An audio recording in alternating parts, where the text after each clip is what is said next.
My 16-year-old daughter handed me a Rolex at breakfast and asked why my business partner's watch was in her mother's bedroom. But I'm getting ahead of myself. Let me back up 3 weeks.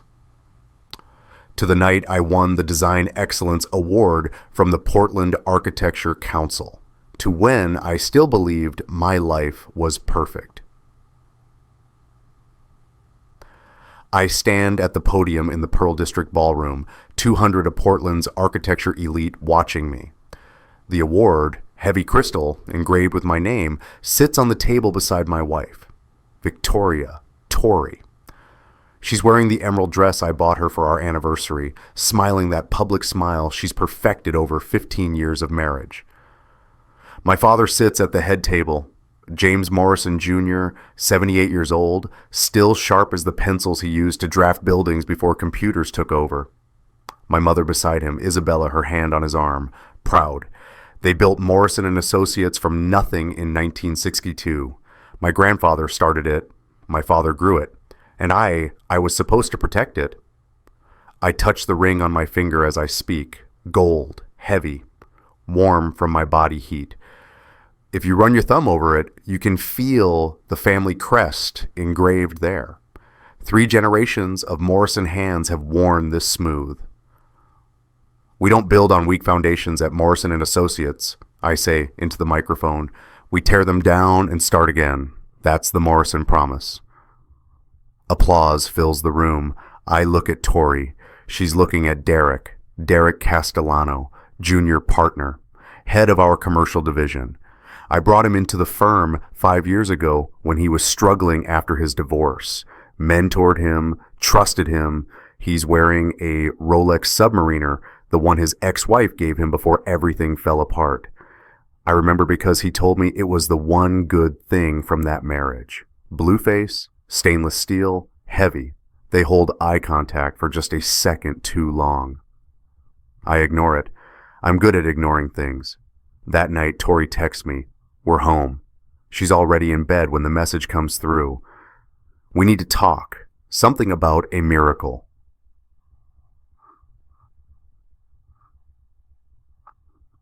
The next morning, she calls a family breakfast. My parents, Sophie, our daughter, and Derek shows up with a gift bag, perfectly wrapped, tissue paper poking out the top.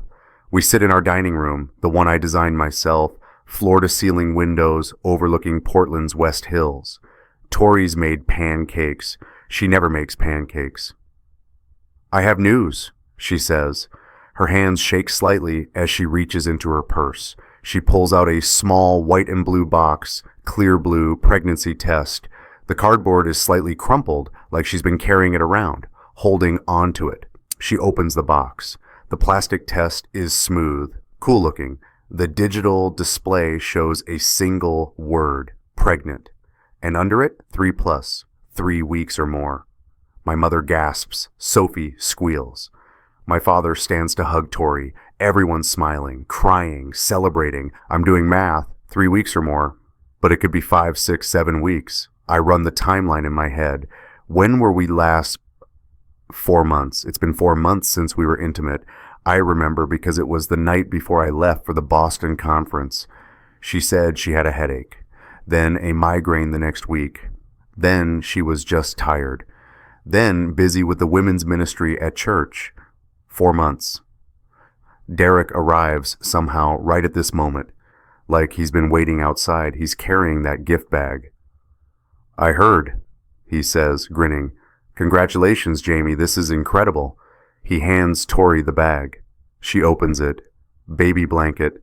Soft, expensive looking, monogrammed with M for Morrison, blue ribbon tied around it. I wanted to bring something, Derek says, for the baby. It's never too early to celebrate, right? Too early, too prepared, too... Jamie? My father's voice breaks through. You okay, son? I force a smile, the kind I've perfected at client meetings when someone suggests cutting corners on structural integrity. Yeah, Dad, I'm great. This is wonderful. Sophie hugs me. We're going to have a baby, Dad. A real baby. My mother is already talking about nursery colors. My father is suggesting we convert the guest room. Tori is glowing, one hand on her still flat stomach, the other holding Derek's gift. And Derek smiles like he just closed a deal. I'm alone in my office that night, third floor of our house, the one room that's mine. Architectural drawings on the walls, models of buildings I've designed scattered on shelves, and on my desk, my calendar, paper, old-fashioned. I still keep track the traditional way. My father taught me that. Black ink, neat handwriting, dates, locations, meetings. I flip backward. 1 month, 2, 3, 4. There, Boston Architecture Conference, 3 days. I have the hotel receipt stapled to the page. September 15th, 17. Next page, Chicago AIA meeting. September 22nd, 24. Next, Miami Design Summit. October, Warrenski 3. I pull out the pregnancy test box from the trash. I took it from the bathroom when no one was looking. I read the information sheet. 3+ means pregnant for 3 weeks or more from conception. Conception typically occurs 12 to 14 days after your last period. I do the math. If she's showing 3+ now, mid-November, conception was late September, early October. Every single date in the conception window, I was at a conference. Every single date, Boston, Chicago, Miami, I was gone. And somebody else wasn't. My hands shake. I spread the receipts across the desk. Hotel confirmations, airline tickets, conference badges with timestamp scanners showing when I checked in, when I attended sessions, when I left. I couldn't have been home. It's physically impossible. The ring on my finger feels heavier. If you've ever known something was wrong, really wrong, but were terrified to confirm it because confirmation meant your whole life was about to change, just type me in the comments. Because that's where I was, staring at conference receipts, knowing, but not wanting to know. That's when Maggie knocks on my office door. Maggie Chen, CFO of Morrison & Associates, 45, sharp as broken glass, loyal as they come. Been with us 12 years. She wouldn't knock this late unless it was serious. Jamie, she says, we need to talk about Derek. I gesture to the chair across from my desk. She closes the door behind her, sits. She's holding a folder, manila, thick. I've been reviewing the security footage, she says. Standard audit stuff, making sure everyone's following protocol with file access, that kind of thing. And? Derek's been copying files, after hours, midnight, sometimes later. She opens the folder. Inside, printed screenshots from our security system, timestamps, Derek's face clearly visible, computer screens showing our client database. One image shows him inserting a USB drive, metallic blue, the ones we give to all partners, branded with the Morrison & Associates logo. Small aluminum casing fits in your palm. He's copied the entire client database, Maggie says. Proposal templates, pricing structures, everything. When? Last 3 months, consistently, every time you were out of town. She pauses. Every time you were at a conference. The room tilts slightly. There's more, she continues. His expense reports. He's been billing hotel stays we didn't authorize. Napa Valley, Auberge du Soleil, luxury resort. Submitted it as a client entertainment expense, but I can't find any client meetings scheduled. Did you confront him? No, I wanted to talk to you first. He's your partner. I thought, don't confront him, I say. Not yet. She studies my face. Jamie, what's going on? I look at the calendar, the receipts, the pregnancy test dates written on a sticky note. I'm not sure yet, I say, but I'm going to find out. Maggie stands to leave. At the door, she turns back. Jamie, whatever this is, you're not alone. You know that, right? I nod, but I feel alone. Very, very alone. She leaves. I sit in the silence. The building creaks around me. Old house, settling the way buildings do. Outside, Portland city lights spread across the hills. I pull out my phone, open my photo gallery. There's a picture from last month. Tori and Derek at the firm's autumn party, standing close, too close. his hand on her lower back in the photo. I'd taken the picture myself, thought I was capturing a nice moment of our work family. His hand on her lower back. I zoom in on the photo. Look at their faces. They're both smiling, but not at the camera, at each other. How did I miss this? Maggie asked if I wanted her to confront Derek. I said no. I was already planning something else.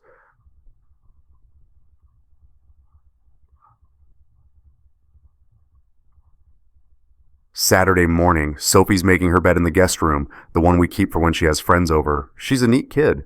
Gets it from my mother, not from me or Tori. Organized, careful. She's shaking out the sheets when something heavy falls onto the hardwood floor. Loud. A metallic clunk that echoes. I'm walking past, heading downstairs, when I hear her say, "Dad?" I stop in the doorway. She's standing there, holding something in her hand. Metal, gleaming in the morning light. A watch. She walks over, places it in my palm. The metal is cold, heavy. About as heavy as a roll of quarters, maybe heavier. Stainless steel. The bracelet clinks softly when I shift it. "I found this in Mom's bed," Sophie says. "In the guest room. It fell when I was making the sheets." I turn it over, and there, on the case back, I can feel the engraving before I read it. Raised letters. Each one a small ridge you can trace with your fingertip. "To Derek, your loving wife, 2019. The world stops. Sophie's still talking. "Dad, why would Mr. Castellano's watch be in Mom's guest room? Did he stay over? When?" In a quiet room, you can hear a Rolex tick, tick, tick, tick. Each second measured, precise, expensive.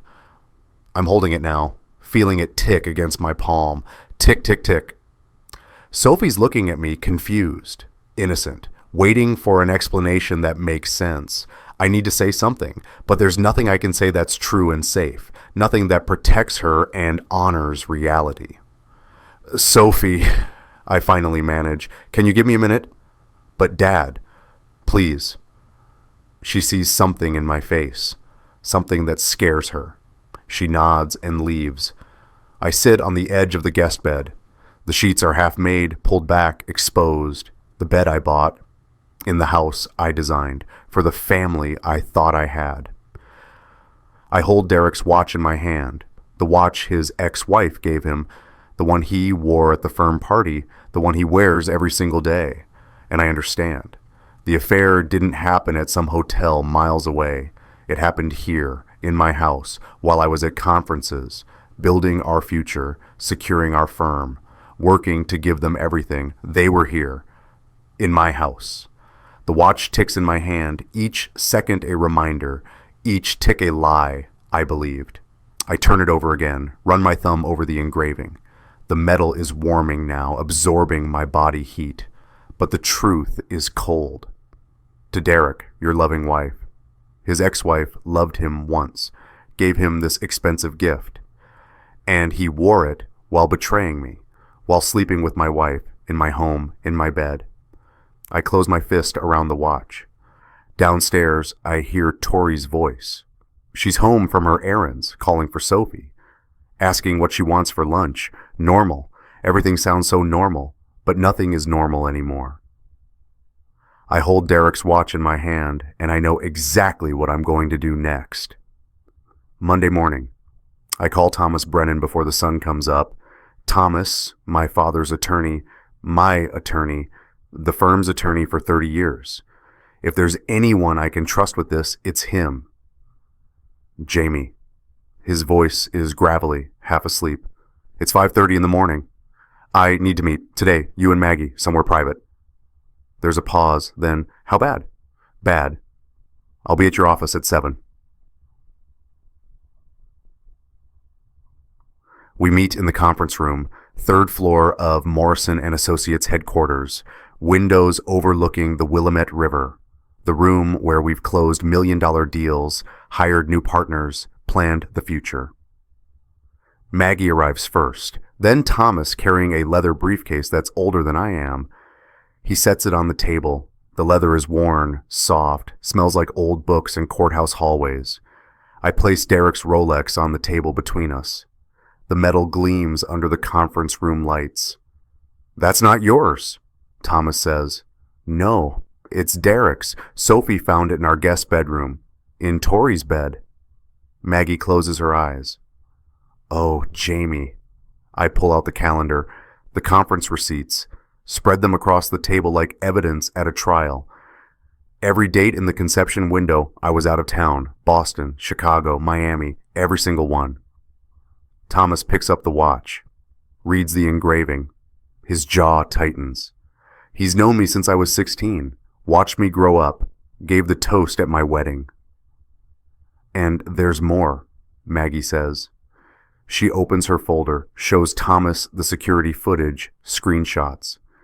Derek's been copying files, client database, proposals, pricing, everything. Thomas studies the images. "When?" "Same time frame," I say. "Every time I was at a conference."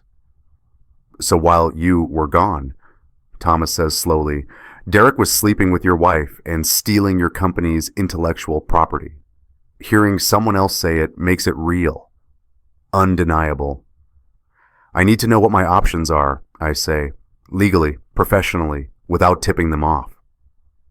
Thomas pulls a document from his briefcase, blue linen cover, gold embossed lettering, Morrison and Associates Partnership Agreement. The cover is textured. You can feel the weave of the linen when you run your fingers over it. 45 pages, professionally bound, the kind of document that gets signed once and forgotten until it matters. "The partnership agreement," Thomas says, opening it. The binding is sewn so the book lies flat. Pages are heavy bond paper. Quality. "Let me find section 8.3. He flips through. The pages make that authoritative sound, thick paper rustling. Finally, he stops, points. "Here, termination for cause. Any partner engaging in fraud, embezzlement, theft of company property, or conduct materially detrimental to the firm's reputation may be terminated immediately. Upon termination for cause, all unvested equity reverts to the firm. Partner receives no buyout, no severance." "Derek signed this," Maggie says, 5 years ago when you brought him in." "Does copying files count as theft?" I ask. "Absolutely," Thomas says. "Intellectual property theft. Depending on what he's planning to do with it, if he's planning to start a competing firm or sell to competitors, this could be criminal." The word hangs in the air. Criminal. "And the affair?" I ask. Thomas leans back. "Oregon is a no-fault divorce state. The affair itself won't affect the divorce terms, but..." He pauses. "You have a prenup, correct?" "Yes, Tori signed it before we married. Standard stuff. She keeps her personal assets. I keep the firm and family property." "Then the affair won't change the divorce settlement, but it will matter for public perception, for the firm's reputation and..." He looks at me carefully. "Jamie, is there any chance this baby is yours?" "No." "You're certain?" "I'm certain." Thomas nods. "Then we need to establish paternity, legally, before this goes any further." Maggie speaks up. "Jamie, I can pull more detailed records of Derek's computer activity, file access logs. If he's been communicating with competing firms or planning to poach clients, I'll find it." "Do it," I say, "but quietly. I don't want him to know we're watching." Thomas closes the partnership agreement. The cover makes a soft thump against the table. "I'll start drafting divorce papers. Nothing filed yet, just prepared. And I'll look into restraining orders, injunctions if Derek tries to take clients when we terminate him." "When?" Maggie asks. "When do we move?" I look out the window. Portland's waking up. People heading to work. Normal Monday morning. Everyone living their normal lives. "Not yet," I say. "I need more evidence. I need to know the full scope. Because if I'm going to burn this down, I'm going to make sure it burns completely."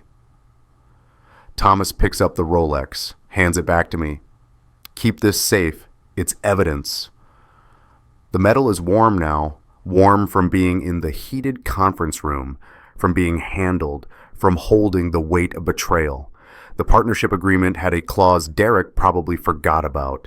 Termination for cause means he'd lose everything. That afternoon, I'm at home. Tori's at the firm. Ironically, she works there too. Marketing director, on the payroll. Her office is 2 floors below mine. I'm in our bedroom, searching. I don't know what I'm looking for exactly, but I know I'll recognize it when I find it. Her purse is on the dresser. Designer, expensive. I bought it for her birthday last year. I go through it. Wallet, lipstick, keys, phone charger. And at the bottom, crumpled, a receipt. White paper. Thermal receipt. The kind that's smooth and slightly curls. I unfold it carefully. The paper is thin, delicate, makes a soft crinkling sound. Purple logo at the top. Auberge du Soleil. Napa Valley. Luxury resort. I recognize it. We stayed there once, early in our marriage. Anniversary trip. Beautiful. Expensive. Romantic. The receipt is itemized. Villa Suite. $1,200 night x 3 nights. Couples massage. $450 wine tasting for 2. $180 dinner. Terrace restaurant. $340. Total $4,350. Date October 10th and the 13th. I remember October 10th, 13. That was the weekend Tori said she was going to Seattle with her girlfriends. Book club retreat. She told me all about it. Sent me pictures of Pike Place Market, the Space Needle. But this receipt says Napa Valley. Auberge du Soleil. The paper smells faintly chemical, thermal printing ink. I hold it up to the light. The purple logo is embossed. You can feel it if you run your finger across it. I pull out my phone. Call the resort. A woman answers, professional, warm. Auberge du Soleil, how may I assist you? Hi, I'm calling about a recent stay. October 10th and 13th. I need to confirm the reservation details. Of course. May I have the name on the reservation? Morrison, James Morrison. I use my full name, keyboard clicking. I'm sorry, sir, I don't show a reservation under that name for those dates. My heart pounds. Can you try Castellano? Derek Castellano? More clicking. Then, yes, Mr. and Mrs. Castellano, Villa Suite, 3 nights. They're one of our favorite couples, actually. The staff remembered them. Very generous tippers. Will they be returning for another visit? The room spins. Sir, are you still there? Yes, thank you. That's all I needed. I hang up. Mr. and Mrs. Castellano. Tori went to Napa with Derek. Pretended to be his wife. Stayed in a villa, got couples massages, drank wine on terraces watching the sunset, while I thought she was in Seattle with girlfriends. The receipt crinkles in my hand. I smooth it out, fold it carefully, put it in my pocket. Evidence. The woman on the phone said they're one of the resort's favorite couples. Will they be returning? That night, I confront Tori.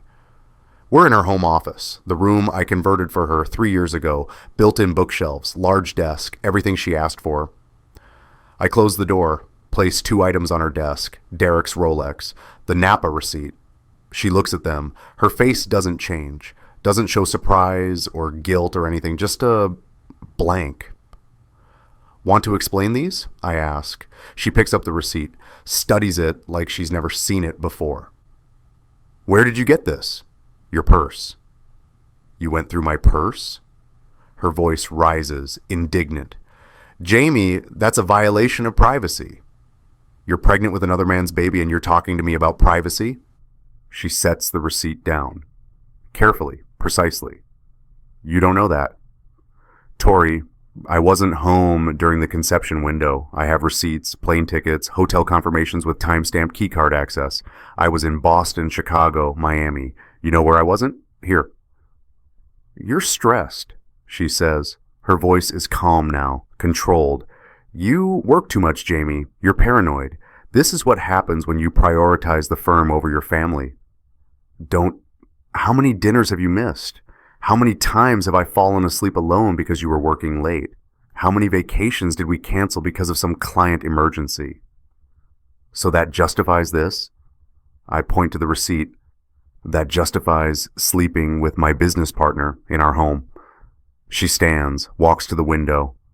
If you push this, Jamie, if you make this public, do you know what it will do to the firm, to your reputation, to Sophie? Sophie found Derek's watch in your bed. She asked me why it was there. For the first time, Tori's mask cracks, just slightly. What did you tell her? Nothing yet, because I'm trying to protect her from knowing what her mother really is. What I really am. She turns. Her eyes are cold. I'm someone who was lonely, who was ignored, who was left alone while you built your precious legacy. Derek was there. Derek paid attention. Derek was stealing our client files. Did he pay attention to that too? She blinks. What? You didn't know? I almost laugh. While you two were playing house in Napa, he was copying our entire client database, proposal templates, pricing structures, everything. He's planning something, Tori, and you're part of it whether you know it or not. She shakes her head. You're making this up. You're trying to distract from your own failures as a husband. I have security footage, timestamps, his computer activity, everything. She's quiet for a long moment. Then, if you divorce me, I'll fight for half the firm. I'll claim I was an integral part of building it. I'll make this ugly, Jamie, very ugly. And Sophie will believe me. She'll believe that you're a cold, abusive workaholic who drove me away. The words hit like physical blows. You'd lie to our daughter? I'd tell her my truth. And my truth is that you were never really there. Not for me, not for her, just for your buildings, your legacy. She picks up the Rolex, holds it. Derek made me feel wanted, valued. That's more than you've done in years. She hands me the watch. So here's what's going to happen. You're going to accept this pregnancy. You're going to be a father to this baby. We're going to present a united front, and you're going to keep your mouth shut. Because if you don't, I will destroy you. I will destroy this firm, and I will make sure Sophie never speaks to you again. I take the watch. The metal is cold again, heavy with threat. Are you done? I ask quietly. I'm done when you agree. Then I guess we're not done. I walk out, leave her standing in her office, close the door behind me. In the hallway, I lean against the wall. My hands are shaking. She said if I push this, she'd tell everyone I was abusive, that Sophie would believe her. 2 days later, I'm in my office at the firm, late afternoon. Ethan Park, one of our young architects, knocks on my door. He's 32, talented, loyal, been with us 3 years. Jamie, you have a minute? Sure, come in. He's carrying something, a rolled-up blueprint, large, 2 feet by 3 feet, when unrolled. He spreads it on my desk. Vellum paper, blue line print, that distinctive, crisp, crinkling sound when it unfurls. The smell hits me immediately. Ammonia, the chemical scent of the blueprint development process. It's my design, Morrison Tower, my masterpiece, 3 years of work, 15 stories, mixed use, commercial and residential. The project that's supposed to define my career. My signature is in the bottom right corner, blue ink on blue line print. You can feel where the pen pressed into the paper if you run your finger across it. This is my Morrison Tower design, I say. Why are you showing me my own work? Ethan pulls out his phone, opens a website. Pacific Architecture Group, our competitors. He scrolls to their portfolio page. There, a rendering, a building, my building. Same design, same dimensions, same everything, different signature. They submitted this to the Clackamas County Development Board 3 days ago, Ethan says, for the lot on 82nd Avenue, the lot we were planning to bid on. That's my design. I know, I helped you with the structural calculations. I'd recognize it anywhere, but look, he points to the rendering, the signature in the corner, lead architect, Derek Castellano, Pacific Architecture Group. The room tilts. Derek submitted my design to a competing firm. Not just submitted, He's listed as a partner at Pacific Architecture Group. Has been for 2 months, according to their website. He's been planning to leave, Jamie, and he's taking your work with him. I sit down. The blueprint crinkles under my hands. The edges want to curl. You need something heavy on each corner to keep it flat. This isn't a copy. This is the original. My signature, my hours, my life's work. There's more, Ethan says quietly. I talked to Jenny in IT. She helped me pull some data. Derek's been emailing proposal templates to a personal Gmail account, client contact information, project files, everything. For how long? 6 months, maybe longer. 6 months. While I trusted him, while I mentored him, while I called him partner, while he slept with my wife. Why are you telling me this? I ask. Because you're a good man, Jamie. You gave me a chance when other firms wouldn't. You believed in me, and I'm not going to sit by and watch someone steal from you. He pauses. What do you want me to do? Nothing yet. Don't tell anyone else. Just document everything you found, every email, every file transfer, everything. You're going to fire him. I'm going to do more than that. Ethan nods, rolls up the blueprint carefully. For what it's worth, Pacific Architecture Group won't get that contract. The county board will see it's stolen intellectual property. We'll make sure of it. After he leaves, I sit alone, looking at my signature still visible on the blueprint he left on my desk. The ink slightly smudged from handling. Real. Mine. Derek didn't just steal my wife. He's stealing my legacy. That evening, Sophie comes into my office at home. She's carrying something, her leather sketchbook, brown leather, hand-stitched binding, 9 by 12 inches. I bought it for her last year when she said she wanted to study architecture. The leather smells rich, like saddle shops and old libraries. The pages are textured watercolor paper, rough against your fingertips.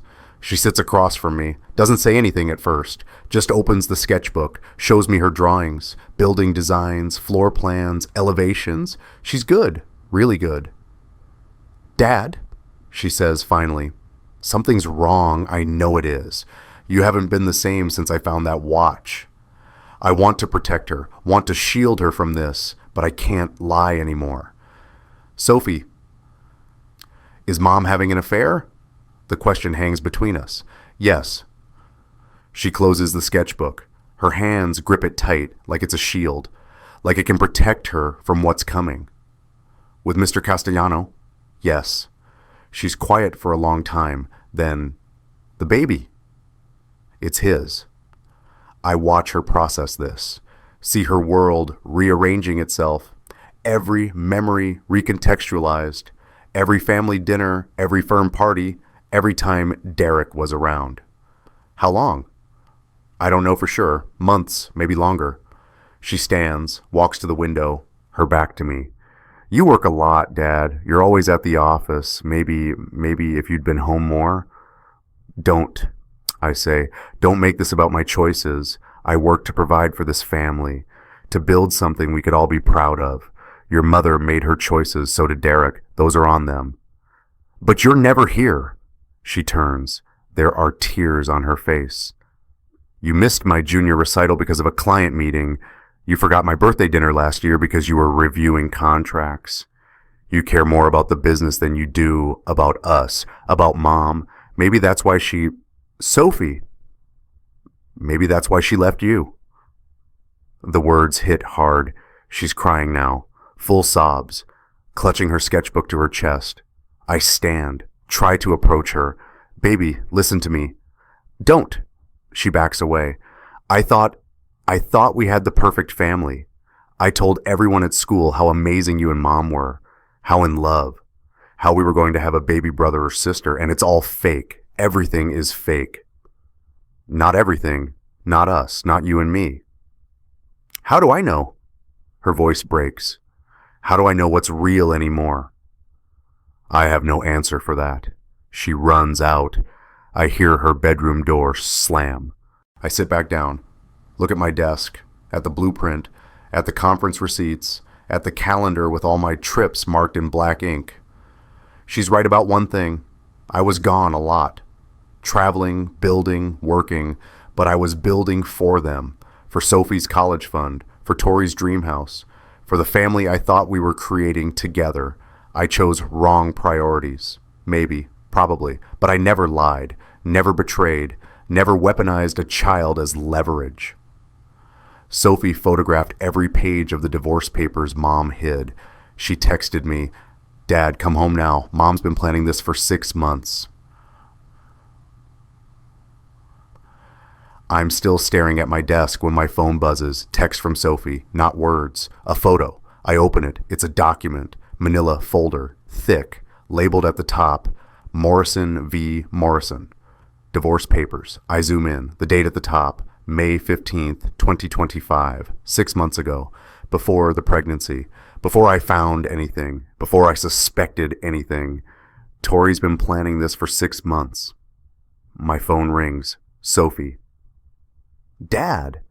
Her voice is shaky. "I'm sorry. I'm so sorry I yelled at you. I found these in Mom's office. I was looking for printer paper and I opened the wrong drawer and, Dad, you need to see these. Right now. I'm coming home." The manila folder sits on the kitchen table between us. Sophie won't touch it, like it's contaminated. I open it. The folder feels substantial, heavy paper stock. The pages inside rustle when I flip through them. 40, 50 pages, legal documents, drafted by an attorney, professional, detailed, petition for dissolution of marriage, filed, blank. Petitioner, Victoria Ann Morrison. Respondent, James Morrison III. I scan through.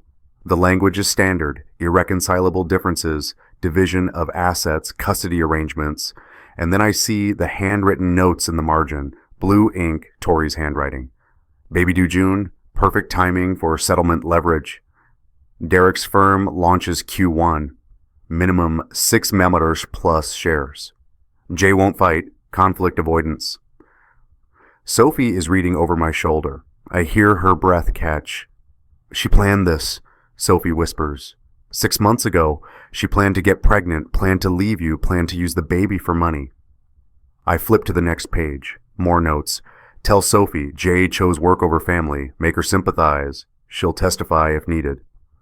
Sophie makes a sound, half sob, half gasp. "She was going to make me testify against you." Her voice is small, broken. "She was going to use me?" I pull her into a hug.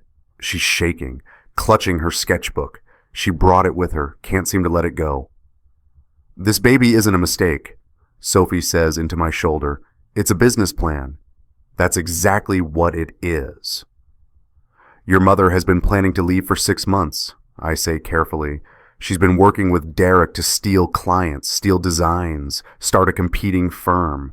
The baby is leverage to force a bigger settlement, to make it harder for me to cut ties completely. That's evil. That's calculated." Sophie pulls back, looks at me. Her eyes are red from crying, but there's something else there now. Anger, clarity. "What are you going to do?" "I'm going to tear it all down," I say quietly. "Everything they built on lies, every plan they made, I'm going to expose it, legally, publicly, completely." "Will it hurt the firm?" "Maybe, probably. But you know what I've always told you about weak foundations?" She nods slowly. "We don't build on weak foundations. We tear them down and start again." "That's right. Sometimes you have to tear down everything to rebuild properly." She wipes her eyes. "I'm sorry I said you weren't there. You were building for us. I see that now. You were scared. It's okay." "It's not okay. Mom..." Her voice hardens. "Mom lied to both of us. She made me think you were the problem. She's been manipulating me this whole time." She opens her sketchbook, flips to a blank page, picks up a pencil from the table. "What are you doing?" I ask. "Drawing," she says. "Something new, something real, something that doesn't have a weak foundation." I watch her sketch. The pencil moves quickly, confidently, a building taking shape, clean lines, strong base, truth in structure. My phone rings. My mother. Jamie, you need to come to the hospital. It's your father. The hospital smells like antiseptic and fear. My mother meets me in the waiting room. Her face is pale. What happened? Stress-induced angina. His heart is okay, but Jamie, what's going on? He's been upset for days. He won't tell me why, but I know it has something to do with you and Tori. I tell her everything. The affair, the pregnancy, the corporate theft, the pre-planned divorce, the leverage notes. She sits down hard in the waiting room chair. That woman, she whispers, that woman did this to my son, to my granddaughter, to my husband. Where is he?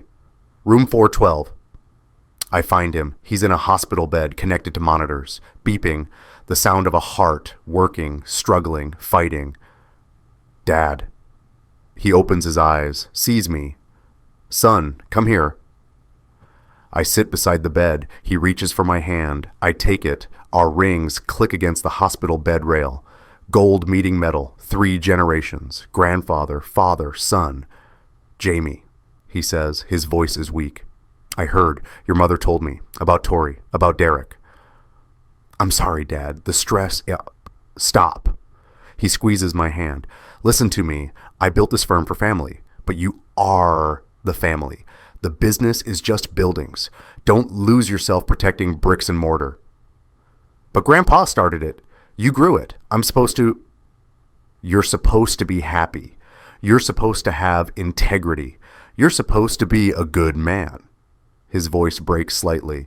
Which you are. You're a better man than I was, better than your grandfather, because you see what actually matters. Morrison and Associates is a name, Jamie, buildings on paper. What matters is right here. He taps his chest over his heart. The monitor beeps faster. What matters is that little girl waiting outside. What matters is that you stand up for truth, even when it costs you. Tears run down my face. I'm proud of you, he says. Not for what you built, for who you are. Your grandfather would say the same thing. The monitor settles. Steady beeps, his heart calming. Dad, I'm going to fight back. It's going to get ugly. It might damage the firm's reputation. Clients might leave. Partners might quit. Then let them leave. The ones who stay, those are your real partners. Those are the people worth building with. He pauses, catches his breath.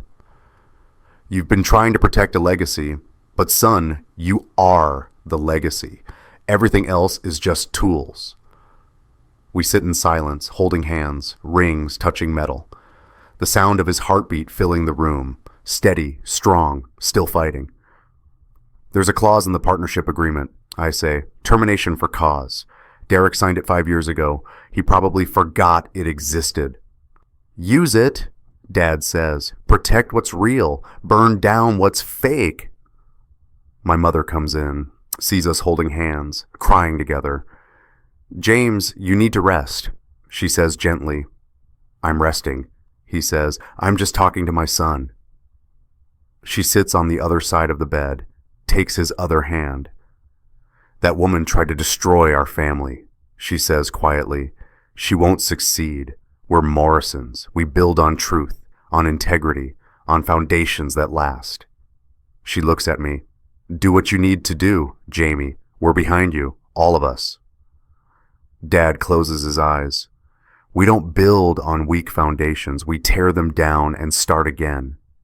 That's right, Dad, I whisper. That's what I'm going to do. The monitor beeps steadily. Outside the window, Portland's lights spread across the hills. And I make my decision. I'm done protecting the wrong things. I'm done letting fear guide me. I'm done building on lies. It's time to tear it all down. And start again. 3 days after my father's hospital stay, I walk into Thomas Brennan's office with a USB drive in my hand, the metallic blue one from our security footage. Maggie had IT pull everything Derek accessed, copied, sent, every file, every email, every theft documented with timestamps. Thomas is waiting, so is Maggie. We've been planning this. It's time, I say. Thomas nods, opens his briefcase, That worn leather one that's seen 1,000 battles. He pulls out documents, thick stacks of them, prepared, ready. Divorce petition, he says, placing the first stack on his desk. Filed with fraud claims based on the pre-written papers we found, seeking full enforcement of prenuptial agreement. Tori gets nothing. Derek's termination notice, Maggie adds, placing another document down. Effective immediately. Termination for cause per Section 8.3 of the partnership agreement. All unvested equity reverts to the firm. No buyout, no severance. Non-compete enforcement, Thomas continues. Derek is barred from working for any competing architecture firm in Oregon, Washington, or California for 3 years. Intellectual property lawsuit, I say, against Derek and Pacific Architecture Group, theft of Morrison Tower Design, seeking injunction and damages. And criminal referral, Thomas finishes. Corporate espionage. I've already spoken with the district attorney's office. They're interested. The documents spread across the desk. Legal warfare, methodical, complete. One more thing, I say. I pull out a small kit from my bag. DNA paternity test. I need Derek's DNA, legally obtained. I can handle that, Maggie says. He drinks coffee in the break room every morning, leaves the cup in the trash. That's fair game. Thomas looks at me carefully. Jamie, once we start this, there's no going back. It will be public, ugly. The firm's name will be in the news. Clients will ask questions. I know. Your daughter will have to live with this being public knowledge. Sophie knows. She's ready. I pause. She's stronger than I gave her credit for. And you? Thomas asks. Are you ready? I think about my father in that hospital bed, his ring clicking against the rail, his words, "You are the legacy. Everything else is just tools." I'm ready. Maggie stands. I'll collect the coffee cup tomorrow morning, get it to the lab by noon. I'll file everything Friday afternoon, Thomas says. Divorce petition at the courthouse. Termination notice hand-delivered to Derek at his office. Non-compete and IP lawsuit filed simultaneously. By 5 p.m., it'll all be done. Make it clean, I say. Make it airtight. No room for them to maneuver. Thomas smiles grimly. I've been doing this for 30 years. They won't see it coming, and when they do, it'll be too late. We shake hands. The partnership agreement sits on the desk between us. Blue cover, gold embossing, the clause Derek forgot about. Section 8.3, Derek said he'd fight. Thomas slid the partnership agreement across the table and said, read Section 8.3, you signed it. Friday morning, I arrive at Morrison & Associates early. The building is quiet. Most staff don't come in until 9. I go to the main conference room, the one with windows overlooking the river, the one where we hold partner meetings. By 8:30, all 85 employees are gathered, architects, engineers, administrative staff, everyone. They're confused. I called an emergency all-staff meeting with no explanation. Maggie stands beside me, Ethan. A few other senior architects who've been with us for years. The ones who know, the ones who've seen the evidence. Derek's not here. Thomas is serving him his termination notice at home right now, making sure he can't access the building, can't delete files, can't run. Thank you all for coming, I begin. My voice is steady. I prepared notes, but I don't need them. I know what I need to say. I want to be honest with you.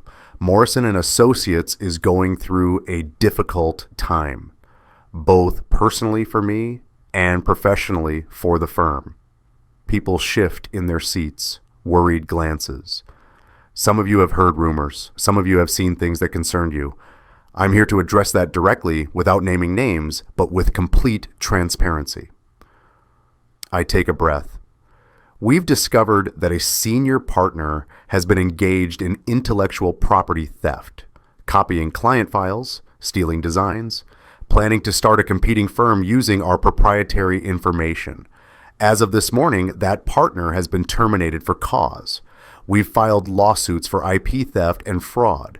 We've referred the matter to the district attorney for criminal investigation. Gasps, murmurs. Additionally, I'm personally going through a divorce. The circumstances are complicated. Some of you may hear things, rumors, stories designed to paint me as a villain. I want you to know, I'm not perfect. I've worked too much. I've missed too many dinners, too many moments with my family, but I've never lied to you. I've never stolen. I've never compromised the integrity of this firm. I look around the room, see faces I've worked with for years, people who've trusted me, who've built their careers here. We've been building on a cracked foundation. I didn't see it. I didn't want to see it. But now we're going to tear it down and rebuild properly. On truth, on integrity, on the principles my grandfather established 63 years ago. Behind me on the screen, I've put up an image, Morrison Tower, my design, the one Derek tried to steal. This building represents what we do best. We create structures that last, that serve their communities, that stand for generations. We don't cut corners. We don't steal. We don't build on lies. My voice strengthens. Some of you may choose to leave. I understand that. This situation is messy, uncomfortable, public. Some clients may leave too. That's their choice. But the people who stay, you are my real partners. You are the Morrison and Associates that matters. Not the name, not the building. You, the people who show up every day and do honest work. The room is silent. I'm not asking for sympathy. I'm asking for trust. Trust that I'm doing the right thing, even when it's hard. Trust that this firm, our firm, is worth fighting for. I step back from the podium. Silence, then Ethan stands up. He starts clapping. Slowly, others join, standing, applauding. Not everyone. A few people stay seated, arms crossed, skeptical. That's okay. I don't need everyone. But most of them stand. Most of them clap. And I realize they weren't applauding the business. They were standing because I'd stopped pretending. The DNA results arrive 2 weeks later. Official envelope, medical lab logo embossed on the front. If you close your eyes and run your finger over it, you can trace the letters. Each one a tiny raised mountain. I'm alone in my office when I open it. The security seal makes a cracking sound, loud in the quiet office. The papers inside are crisp, official. They smell like a doctor's office, antiseptic and possibility and truth. I read the results. Probability of paternity 99.8%. Alleged father Derek Castellano. Child unborn. 99.8%. No ambiguity. No room for doubt. Scientific certainty. I fold the paper carefully, put it in my jacket pocket, feel the weight of it there. Tonight is the annual investor dinner. 300 clients, partners, investors. The biggest event of our year. The event where Tori planned to announce her pregnancy publicly, to lock me in, to force my hand. She won't be there, but I will, and I'll be carrying truth in my pocket. The Pearl District Ballroom, where I won my award 3 months ago. Same room, different night, same people, different reality. 300 people in evening wear, investors in suits, partners and their spouses, clients we've worked with for decades, Portland's architecture elite. My parents are here. My father's recovered, looking strong. My mother beside him, fierce and protective. Sophie is here, wearing a blue dress, hair done, looking older than 16, looking brave. Tori is not here. She received divorce papers 2 weeks ago. She's at her lawyer's office fighting battles she can't win. The prenup is ironclad. The fraud is documented. She'll get nothing. Derek is not here. He's facing termination hearings, lawsuits, and a criminal investigation. Pacific Architecture Group has already fired him. They don't want the liability. I walk to the podium. The room quiets. Good evening, I begin.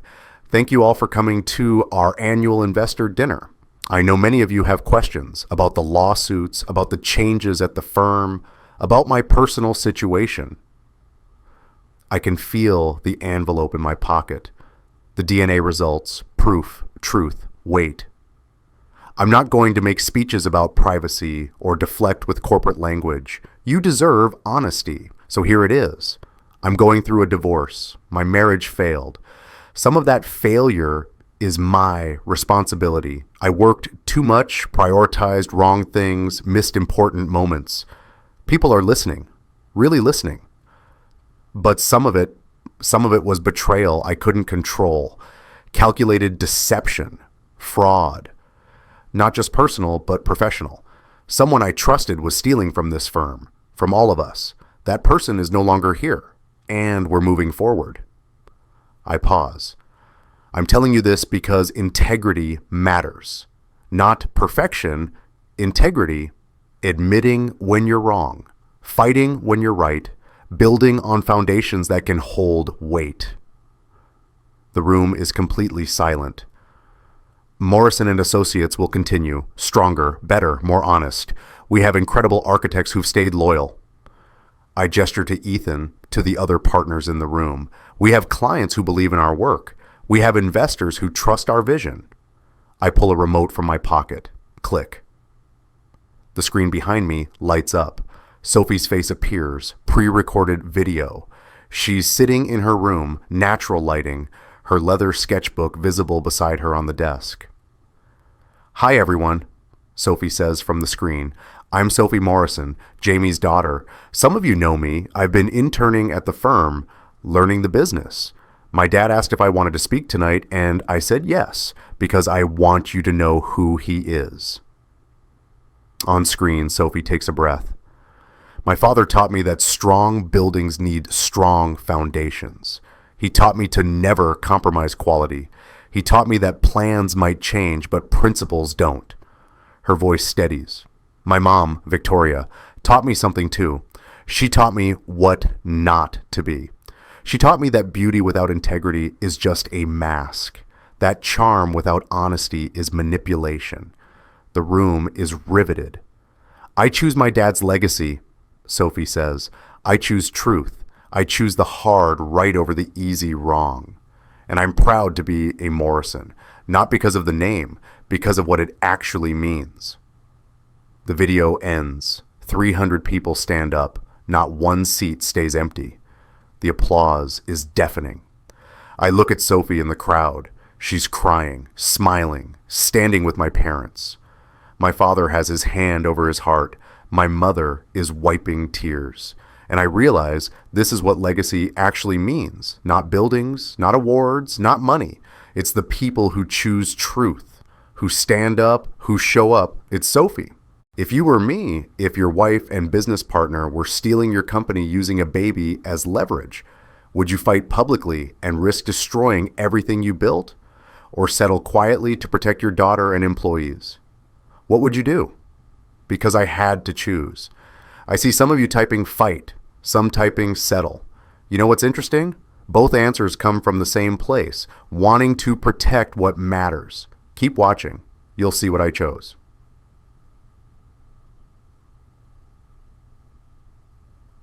Two days after the investor dinner, I receive a phone call I don't expect. Is this James Morrison? Yes. This is Rachel Castellano, Derek's ex-wife. I sit down. Hello, Rachel. I know this is strange, but I need to talk to you about the baby. Tori's baby. My chest tightens. Okay. I've been following the situation, the lawsuits, the divorce. I know Derek is the father. He admitted it to me. Tried to get me to help him, actually. Said if we reconciled, he could claim the baby was from our marriage. She laughs bitterly. I said no, obviously. I'm sorry you're caught up in this. Don't be. Derek made his choices, but Jamie... Can I call you Jamie? Of course. The baby didn't make any choices. The baby is innocent. I know. She's quiet for a moment. Then, I can't have children. Medical reasons. It's why Derek and I divorced. He wanted kids. I couldn't give them to him. But now there's this baby, Derek's baby, and it's going to be born into a mess. Tori doesn't want it. She told Derek she's only keeping it for the settlement leverage. Derek can't be a father. He's drowning in legal problems. What are you saying? I want to adopt the baby. If Tori would agree, if Derek would agree, I can give this child a stable home, love, everything a baby deserves. And I'd let you and Sophie be part of the baby's life as family friends. The baby would know their story, know where they came from, but they'd have a real home. I can barely speak. Rachel, that's incredibly generous. It's not generous, it's right. This baby didn't ask to be born into this mess, but I can give them love. That's more than their biological parents are offering. I need to think about this. Talk to Sophie. Of course, take your time. I wanted you to know. There's a good outcome possible here for everyone, especially for the baby. After we hang up, I sit in silence. An hour later, Sophie comes into my office. Who is that on the phone? I tell her everything, the offer, the adoption, the possibility. Sophie is quiet for a long time. Then she opens her sketchbook, shows me something she's been drawing, a building, simple, beautiful, strong foundation. And at the top, she's written, built on truth. We should say yes, Dad, she whispers. The baby deserves better than Mom and Derek. They deserve love. She said, this baby didn't ask to be born into this mess, but I can give them love. Sophie whispered, we should say yes, Dad. 8 months later, June, Portland summer, warm sun, clear skies. I'm standing at a construction site, Morrison Tower, 15 stories, rising from the ground, steel beams reaching toward the sky, workers in hard hats moving with purpose, the sound of hammering, drilling, building. Sophie stands beside me. She's 17 now, taller, stronger. She's wearing a hard hat with the Morrison and Associates logo on it. We're looking at the blueprint, the large vellum print unrolled on a makeshift table, blue lines on cream paper, but there are new elements now, additions, Sophie's design. She'd sketched ideas for the lobby, a community space, open, welcoming. I'd incorporated it, not because she's my daughter, because it was good, because she earned it. Your design made it better, I tell her. She smiles, touches the blueprint where her contribution is visible. Ethan arrives, carrying coffee, hands us cups. Morning, boss. Morning, Sophie. Morning, we say together. Building's ahead of schedule, Ethan reports. Inspection tomorrow. Should pass easily. The foundation is perfect. Foundation, that word. We don't build on weak foundations, Sophie says quietly. We tear them down and start again. I look at her. You've been listening. Always, Dad. My phone buzzes. Text from Rachel. Photo attached. A baby, 2 months old, sleeping, peaceful, beautiful. Jamie's doing great. The text reads, healthy, happy, growing. Thank you for letting us be family. Rachel named the baby Jamie, after me. Said I'd given the child a chance at a real life by not fighting the adoption, by choosing what was right over what was easy. Sophie looks at the photo, smiles. Can we visit this weekend? Yeah, Rachel said anytime. Sophie and I visit every few weeks. We're not the baby's parents. We're family friends, aunt and uncle figures. It's healthy, it's right, it's honest. The baby will grow up knowing the truth, knowing their story, but they'll grow up loved in a stable home with a mother who chose them, who wanted them, who gave them everything their biological parents couldn't. My parents arrive. My father and mother walking slowly, hand in hand. He's fully recovered, stronger than before in some ways. The crisis burned away what didn't matter, left what did. Jamie, my father calls. Sophie, come here. We walk over. He's holding a small box, velvet, jeweler's box. He opens it. Inside, a gold ring, smaller than mine, women's size, but the same design, same family crest, same 3-generation legacy. This was your grandmother's, he tells Sophie. Now it's yours. Sophie's eyes fill with tears. Grandpa, you earned it, he says, not by being born a Morrison, by being a Morrison, by choosing integrity when it cost you, by standing with your father when it was hard, by designing something beautiful and real. He slips it on her finger. Fourth generation. You're not following in anyone's footsteps, sweetheart. You're making your own path, but you're doing it with Morrison values. And that's what matters. Sophie hugs him, crying. The ring gleams on her finger, gold catching sunlight. I hold up my hand, my ring beside hers, matching legacy. My father puts his hand in too. 3 rings, 3 generations, 3 people who chose truth. My mother takes a photo on her phone. For the family album, she says, for Sophie's kids someday, so they know what Morrison actually means. Workers move around us, building, creating, the steel frame of Morrison Tower rising behind us. Concrete foundation solid beneath it, nothing hidden, nothing fake. Just good materials, honest work, strong engineering. We did it, Sophie says quietly. We tore down the weak foundation. We built something real. I look at the building, at the blueprint with her design visible, at the ring on her finger that she earned, at my parents standing together, stronger for having survived, at the construction workers building something that will last generations. Yeah, I say, we did. The firm is stronger now, smaller. We lost 3 partners and a dozen clients when the scandal broke, but the ones who stayed, they're true partners, people who value integrity, who build on truth. Revenue is up. Reputation is better than before because people trust us now, really trust us. They know we don't cut corners, don't lie, don't compromise.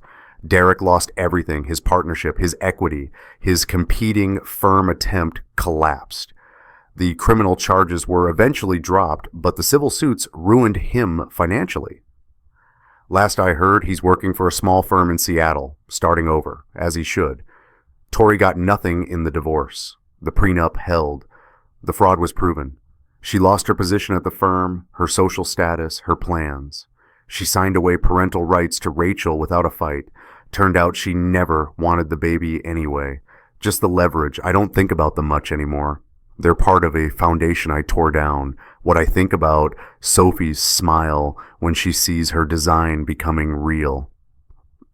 My father's laugh when he visits the construction site.